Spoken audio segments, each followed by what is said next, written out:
al-Hilali is the Australian cleric who recently described women who don't wear Islamic dress as being like uncovered meat. Does he speak for Islam?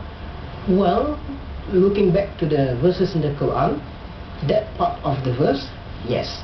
But how again he portrayed and how again he used the word, or how again he represented it in that kind of society, that is another issue. But the substantive rulings of the Quran, yes.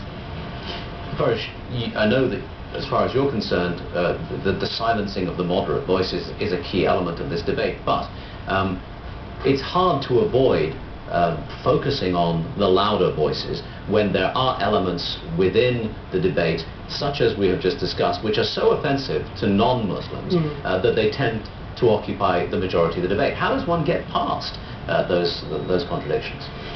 Well, let's point out that these sentiments are also offensive to a lot of Muslims. We'll begin with that.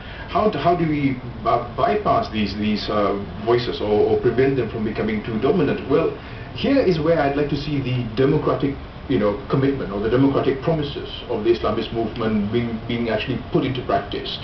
Because in so many cases, and Abu Bakr Bashir in Indonesia is one of them, it is political repression, the closure of society that favors the loudest voice.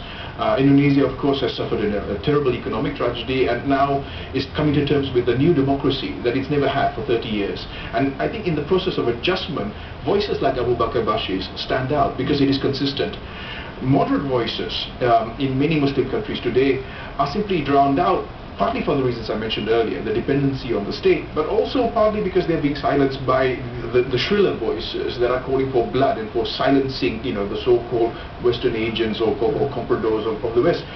We cannot escape, therefore, the question of power.